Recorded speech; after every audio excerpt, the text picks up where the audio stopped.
بسم الله الرحمن الرحیم. اول از همه تشریف آوری همه دوستا را به افغانستان آزاد و اسلامی خوش آمدید و خیر مقدم میگویم و از همه دوستایی که در این سالن تشریف آوردن متشکر هستم به ای که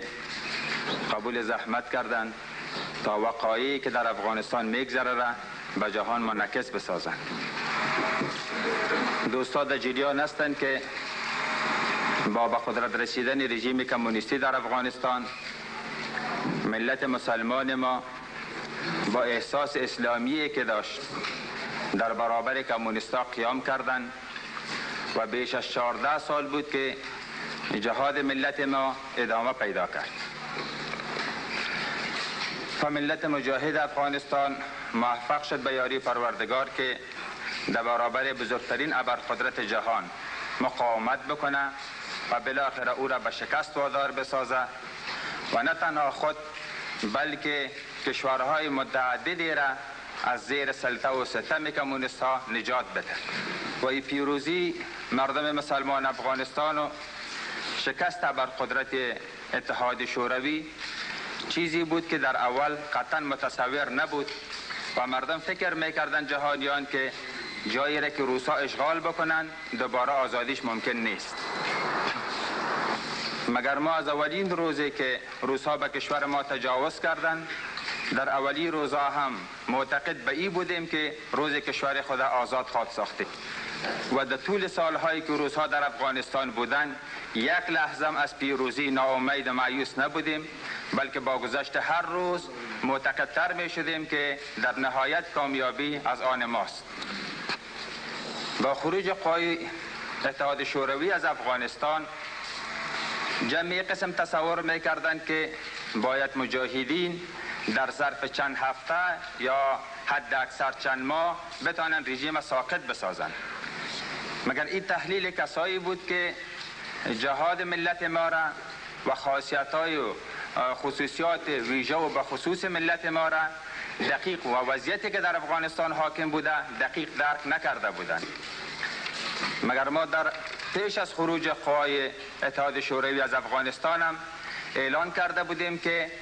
در صورتی که روسا خاک افغانستان ترک بکنن ما حداقل چند سال ضرورت داریم تا رژیم ساقط بسازیم. بعد از اینکه کامیابی به زودی در کشور ما به دست نامد و در جلال آباد مشکلات خلق شد، تعداد زود دوباره مایوس شدند و این قسم فکر کردند که اصلا دیگر مجاهدین قدرت شکست رژیم ندارند. مگر این برداشت کسانی بود که افغانستان و مجاهدین خوب درک نکرده بودند و ما شاهد بودیم که تعداد در خارج بسیار زود مایوس شدند و تصور کردند که دیگر موفقیت مجاهدین از طریق نظامی ناممکن است.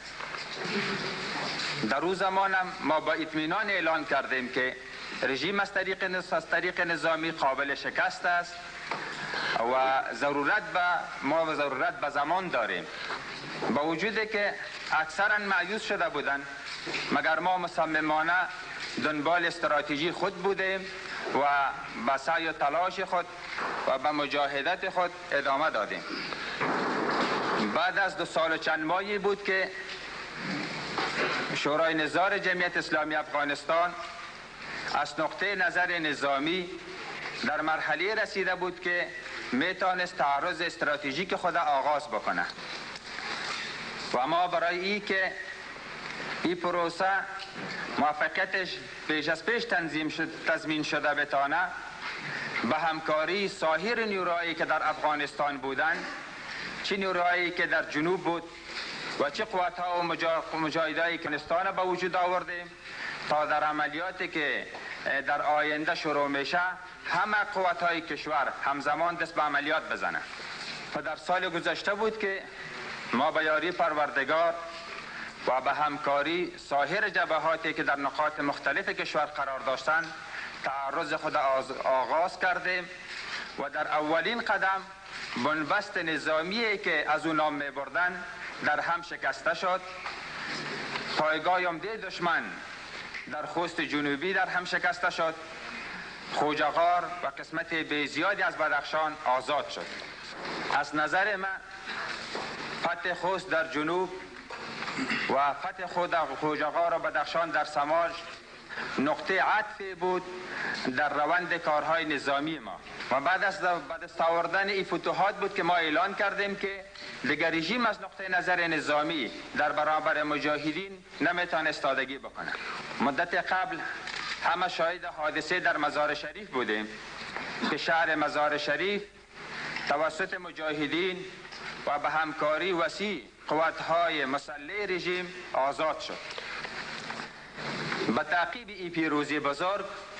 عملیات در شهر چاریکار و میدان هوایی بغرام که عمده‌ترین پایگاه دشمن بود آغاز شد. ضربه مزار و به تعقیبش ضربه که در چاریکار و بغرام بالای رژیم وارد شد سرنوشت رژیم کمونیستی را در افغانستان تعیین کرد. بعد از فتح بغرام و چاریکار بود که رژیم در تماس شد و حاضر شد که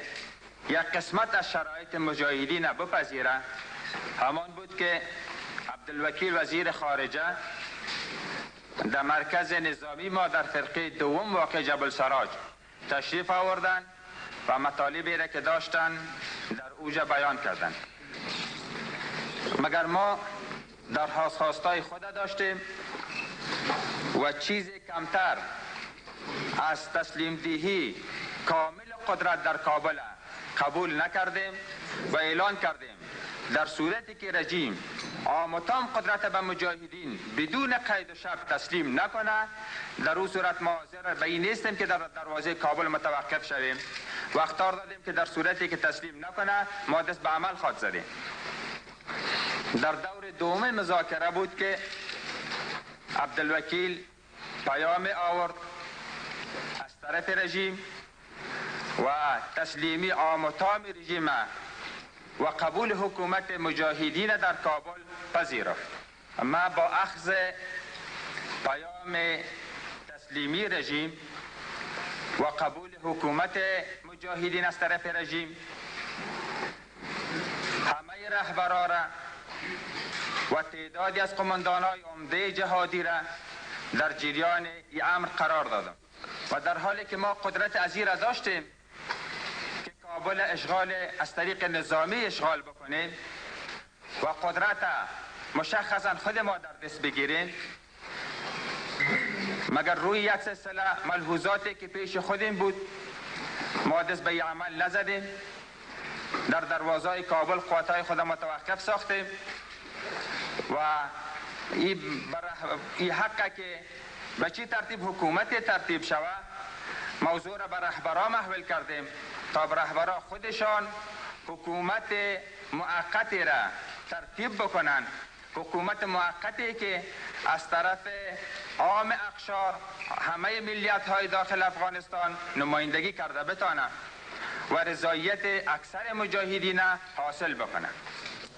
اما باز تکرار میکنم در حالی که ما با کمک پروردگار قدرت اشغال نظامی کابل کاملا داشتیم و رژیم هم حاضر شده بود که قدرت به ما تسلیم بده و تحویل بده، مگر ما همه مسئله را به رهبران محول ساختیم تا حکومتی که رضایت قسمت اعظم مردم افغانستان به دست آورده بتانه خودشان تشکیل بتن.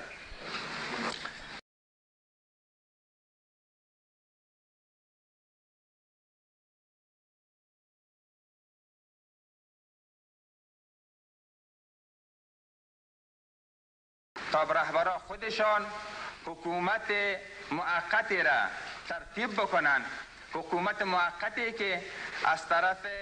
عام اقشار همه ملیت های داخل افغانستان نمایندگی کرده بتانه و رضایت اکثر مجاهدین حاصل بکنه. اما باز تکرار میکنم در حالی که ما با کمک پروردگار قدرت اشغال نظامی کابل کاملا داشتیم و رژیم هم حاضر شده بود که قدرت به ما تسلیم بده و تحویل بده، مگر ما همه مسئله را به رهبران محول ساختیم تا حکومتی که رضایت قسمت اعظم مردم افغانستان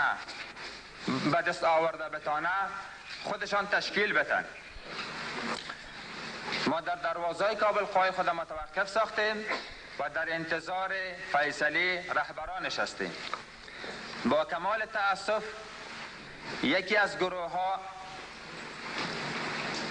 در این فکر افتاد که برخلاف اراده همه ملت مسلمان افغانستان، برخلاف مصالح کشور، برخلاف مصالح مردم داخل شهر کابل تصمیم گرفت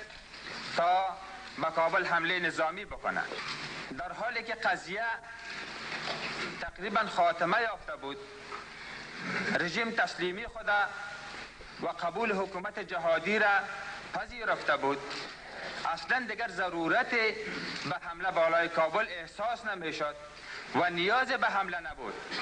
مگر بازم میگم با کمال تأسف که حزب اسلامی مسلسل به تهدیدات خود ادامه داد و بدون هیچ نوع دلیل شرعی، بدون هیچ نوع دلیل معقول مسلسل اخطار میداد که ما بالای کابل حمله میکنم. بعد از این که رهبران در روی تشکیل حکومت موقت بین خود به فیصله رسیدن و این حکومت از طرف عام مجاهدین، از طرف اکثر قماندان ها، از طرف اکثر علما مورد تایید قرار گرفت. با وجود آن هم حزب اسلامی به تهدیدات خود ادامه داد. من تلاش کردم که از طریقهای مختلف انجینیر صاحب حکمتیار را قانع بسازم که دیگه حمله نظامی بالای کابل مفهومی نداره و از این کار خودداری بکنه. مگر باز هم متاسفانه که تلاش های من که تا آخرین روز تلاش کردم که از حمله نظامی خودداری بکنه نتیجه نداد و من که از طریق مخابره همراه حکمتیار صاحب صحبت میکردم تا با آخر نتانستم او را قناعت بتم و قانع بسازم که از حمله خودداری کنه. وقتی که من متیقن شدم که حکمتیار صاحب دست از حمله بر نمیداره، رهبران را در پشاور از طریق مخابره در جریان قرار دادم که همچه پلان خطرناکی وجود داره و باید موقف خود در رابطه با این قضیه واضح بسازند. رهبران کمیسیونی را که در رأسش من قرار داشتم تعیین کردند و وظیفه دادند تا از کابل دفاع صورت بگیره و از توطئه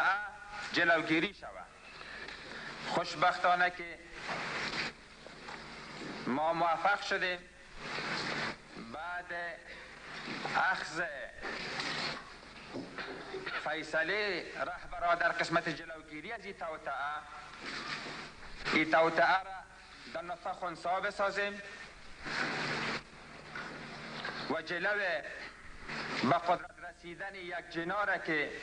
بدون شک باعث خونریزی های بیشتری در این کشور میشد بگیریم. خوشبختانه جلو توطئه در موقع نهایت حساس گرفته شد. گفتم که در طی مدت کوتاه امنیت کامل در کابل تأمین شود و همه بتانند که در فضای مملو از صلح و صمیمیت زندگی عادی خود اثر بگیرد. من دیگه گفتنی ندارم، اگر سوالی داشته